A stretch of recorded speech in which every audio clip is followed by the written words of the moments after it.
I tu dok smo pakirali stvari, neki Italijan ima kremu na podu. I ja vidim... Lipu, veliku, zelenu, grandissimo, bellissimo, krema, ona ovako malo duža, velika zelena, parila je Saint Laurent ekstra klasa. A mene čeka trčanje gori opet na vrh brda na bus, a sve me žulja. I ja kontam, evo ga, ima Boga, uzeo tu krema, govorim, mogu li ja kremu? Si, ja uzeo, cap natočija punu ruku i govori ja njemu, for my balls, i paf, doli. Kontam, to, ja šmarino, ajmo ča. Sad ću ja dalje. I mi izašli iz tuša, nije prošlo 10 metara, a ja kažem Roku, ajde požuri, a Roko meni govori, ovo je krema koja grije, ajme moja jaja.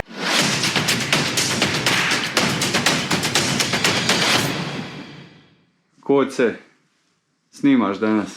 Nemaj brige, samo ti ponesi kameru, ne još mene vidi, ni mene ni kameru. Trčat ću ja, ajde, ali ja ću biti ispred tebe, morat ćeš požurit. Ne smiješ se zaljetavat, jer odmah ćeš falit pace za utrku, budeš li ispred mene. Ima li nervoze? Pa nervoza. U odnosu na Ironman, ovo je kikiriki. Čekam me 3 dana nervozu, ajde recimo da ima malo, nazovimo to nervozu.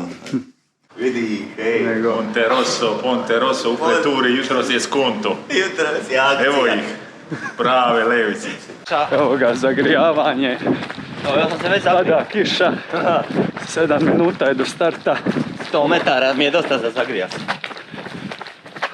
Biće to dobro. Ali je top. Toplo je. Toplo je, bit će okej. Čini se grozno, lano, ali nije. Po biti za trčanje idealni uvjeti su ovo kad se ladi kiša. Meni isto paše kad je ladnije nego kad je vruće. Ne traži puno tekućine, ne moraš puno nositi, puno pit, ulivat, sve je lakše. Podsjeća na triatlon, krećemo s plivanjem. Počimamo sa plivanjem, ajde, zaplivaj tu malo. Evo startne linije. Start kasnije 10 minuta, busevi još stižu.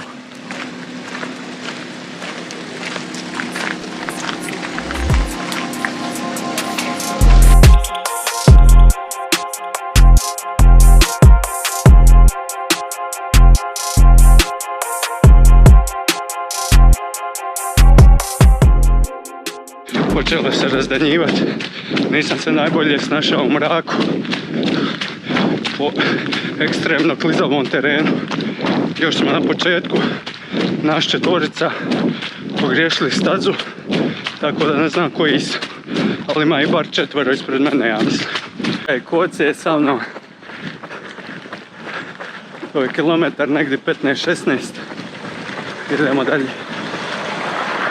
Sad je bar dan.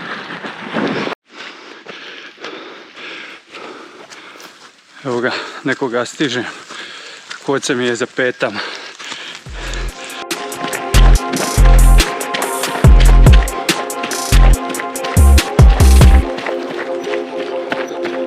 Jednoga sam prišao, ali ni on nije znao koliko je ispred nas. Tako da nemam pojma o plasmanu. Ali evo, dobro se osjećam i malo sam se oslobodio. Prvi sat sam gazio ko po jajima.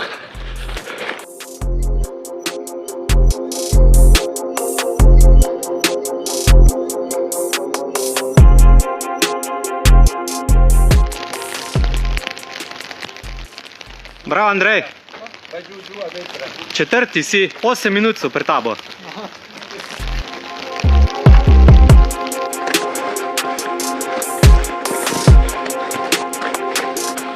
Evo, konačno sam saznao plasman, 4. sam, ali veliki 8 minuta za ostatka. Ili su klasu bolji, ili su se zaletili, vidit ćemo.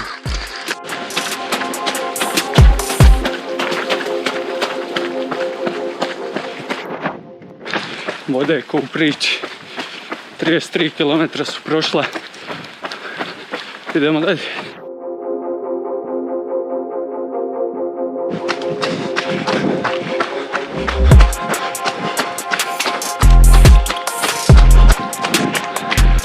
Prošao sam maraton Ali sam sad pogriješio stazu malo kroz mjesto. Izgubio možda minutu. Nikako naučiti. Izmišljale se staze tu i skrenuo sam na ovu urban trail.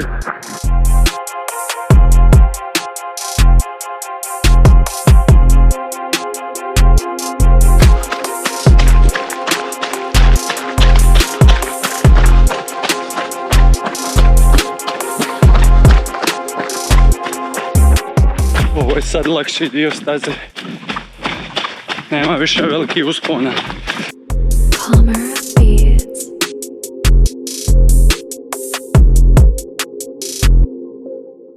Evo još 6 km.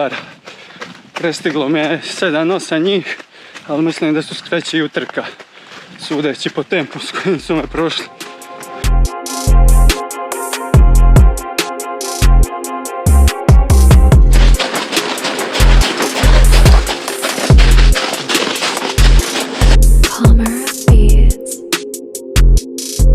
Bravo, bravo!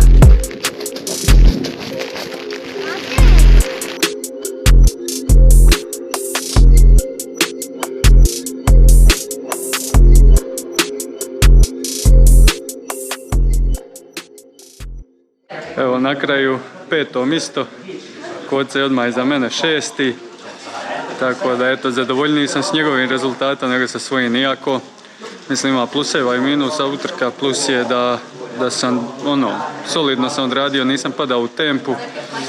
Minusi su da mi i dalje gubim puno vremena na tehničkim dijelovima, iako je u drugom dijelu to išlo malo bolje. Znači na početku je bio problem jer nisam navikao trčati po mraku, još Roko je rekao prije trke da mu se čini da nema neke konkurencije, a prvi je bio na kraju 50 minuta ispred mene, znači to je jedno 14 klasa ispred mene, nije to samo na tehničkim dijelovima nego na svemu. Ali dobro, sve u svemu zadovoljan sam, dobro sam se zgazio i evo sad ćemo malo zasluženo odmoriti jedno 12 sati pa sutra opet sve iz početka. Smijeli se highlight ove utrke ispričat za YouTube. Da nam ga ne cenzuriraju. Ajde Roko, slušamo te. Slušamo te šta se događa s obzirom na kraj. Šta se dogodilo u 7. uri utrke? Znači trčao sam malo više od 7 sati. Jedno 3-4 km sam dobro proveo u čistoj vodi, a jedno 15 u blatu živome. Barem od staze, brutalno. I kao bilo je teško. Ali onda sam se našao u cilju sa trenerom i Marinom. I kasnili smo na bus, rekli su amo hitno na tuši. Ja sam odletio u tuš, čeka tamo red. Marin je pakirao stvari i naravno kao sam bio mokar i sve, nažuljalo me je dole sve. I onda me to jako peklo, užas i nisam znao šta ću. I tu dok smo pakirali stvari, neki Italijan ima kremu na podu. I ja lipu, veliku zelenu, grandissimo, bellissimo krema, ona ovako malo duža, velika zelena, parila je Saint Laurent ekstra klasa. A mene čeka trčanje gori opet na vrh brda na bus, a sve me žulja. I ja kontam, evo ga, ima Boga, uzeo tu krema, govorim, mogu li ja kremu, si, ja uzeo cap natočio punu ruku i govori ja njemu, for my balls, i paf, doli. Kontam to, daš Marina, amo ča. Sad ću ja dalje. I mi izašli iz tuša, nije prošlo 10 metara. A ja kažem Roku, ajde požuri, a Roko meni govori, ovo je krema koja grije, ajme moja jaja. I onda ne da, i sljedeći par minuta je bilo, ajme gori sve, kaže, hoću se vratiti nazad, potom šta ću, ja kažem, trči na autobus. Ajme meni, tako da je 5 minuta bilo, gorilo je sve u mudantama. Nije 5, pol ure je gorilo, dok sam izašao gori do busa je gorilo sve živo. Cijela utrka je pala u drugi plan, zbog kreme. Užas, ali eto, naučili smo nešto iz toga. Neš drugi pomazat. Pozdrav Kati, živ je. Biće sve u redu, kad. Meni je bila dosta teška, ali zabavna i poučena. Napatija sam se dosta. Falija sam s patikama totalno amaterski, sve živo sam izobjašnjavao vama dvojici šta trebate raditi, vi niste ništa falili, na kraju ja falijem patike ko teški amater. I to me je koštalo dosta živaca i svega, jer sam šlajfa ko lud. Mislim, svi smo šlajfali, ali i patike su me nekako smučile. Ali okej, sve je prošlo u redu, nema ozljeda, nema nekih padova, a trebalo je biti. Tako da, prezadovoljan, idemo na Kanare, bit ćemo spremni. Startali smo u 7:10 po teškom mraku, malo smo se zagrijali prije, kiša je već tad dobro padala. I naravno, ka po običaju, startala je trka, a ja mislim bija drugi Mitja Kosovo, ili realno gledajući prva 3 su ušli unutar iste sekunde, a Roko je starta prvi 500 metri, ja mislim da je tempo bio oko 2.58, 2.59. To je parilo da ga je potpalilo ona krema kada mu je ko namazao ujutro. To je dimilo samo tako. I onda smo nakon 500-600 metri, prvi su već otišli, skupilo se 10-ak ljudi i mene je stiglo, stvarno je bilo katastrofa. Evo, ja mislim da smo ukupno na trci bar 3 km odradili ili 2 po 10 plus centimetara vode, gdje uopće nisi ima uopće mogućnost da se negdje makneš lijevo ili desno, nego ravno to natopljeno, debelo do vrha bićava. Svakako, krenuli smo lipo, malo smo imali par pogrešaka po možda 100, 200, 300 metri, osim onog kraja, realno sam falio možda koliko sam ja izbrojao, 4 puta, gledao sam sat, ali bilo mi je zanimljivo na početku, malo mraka, bilo je teško, ti prvi sat, ja sam rekao, ajme meni ko će izdržati ovako do kraja. Poslije se razdanilo, stvarno je bilo dobro, bili smo zajedno ti prvu uru i pol, ali ja sam znao da će mi to biti jako, realno sam gledao poslije prosjek 155, 157, meni je to bilo jednostavno previše, poslije sam usporio, malo me uvatilo, nemam tako možda ni jaki treninga i općenito dužina preko 5 sati, malo sam se napatio na kraju, ladne noge i tako, ali sve skupa na kraju sad kad pogledamo dobar trening i stvarno se nadam da će nam za Kanare biti ovo dobra stvar. Imamo još 5 tjedana, ali svakako kao što sam napisao i na postu sa Andrejom i Rokom kad ideš, to ti je svaki ti je moment, stvarno doživljaj vrhunski, super, idemo dalje. Ekipa, pozdrav svima, učenici, čekajte kamp, brzo će doći, a onda će se čujemo.